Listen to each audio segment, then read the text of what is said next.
한편 경찰은 김기종 씨로부터 압수한 자료를 분석하며 이적성 여부를 파악하는 데 집중하는 모습입니다. 네, 하지만 압수수색 때 이미 국가보안법을 혐의에 포함하려 했던 사실이 드러나서 표적 수사 논란을 피하기 어려워 보입니다.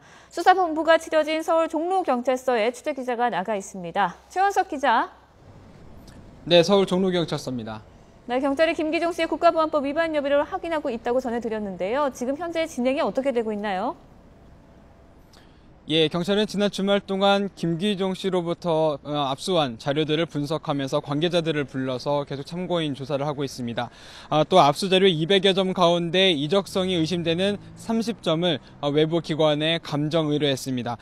김정일이 직접 저술한 영화예술론 그리고 이른바 범민련 남측본부에서 낸 간행물 민족의 진로가 포함됐다고 말했습니다. 영화예술론은 영화광으로 알려진 김정일이 지난 1973년 펴낸 영화 이론서로 영화를 혁명의 사상적 도구로 보는 해석이 담겨 있고, 민족의 진로 같은 경우는 지난 1997년 대법원이 이적단체로 확정 판결한 단체인 범민련에서 낸 간행문이라 문제가 되고 있습니다. 하지만 이런 이른바 이적 표현물들을 가진 것만으로는 처벌할 수 없기 때문에 경찰은 김기종 씨가 이런 자료를 토대로 이적성을 띤 활동을 했는지를 조사하고 있다고 설명했습니다. 이런 경찰 수사에 대해 김 씨는 통일 공부를 하려고 북한 관련 자료를 읽었다고 해명하고 있습니다. 실제로 김 씨는 이 관련해서 석사 논문을 준비를 하기도 했는데요. 경찰은 오늘 오전 9시 기자 간담회를 통해 중간 수사 상황을 설명할 예정입니다.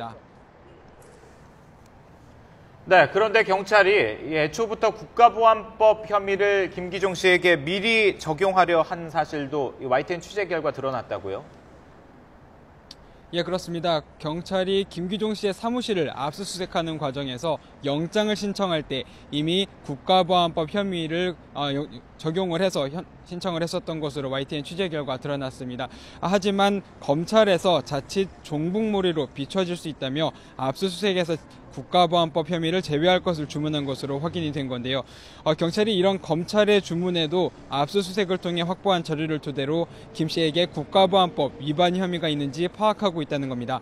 하지만 민주사회를 위한 변호사 모임 등 일부 법률 전문가들은 만약 압수수색 당시 혐의에 국가보안법이 포함되지 않았다면, 국가보안법 위반이 포함되지 않았다면 이적성이 의심되는 서적의 압수는 영장 범위를 벗어난 수사가 될 수 있다고 지적하고 있습니다.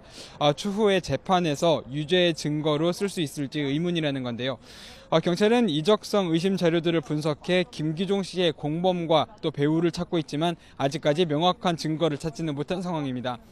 이런 가운데 김 씨는 자신의 범행을 조직적이고 계획적으로 보는 시각에 대해 당일 아침 흉기를 가지고 나가기로 생각했다며 혼자 꾸민 우발적 행동이라고 주장하고 있습니다.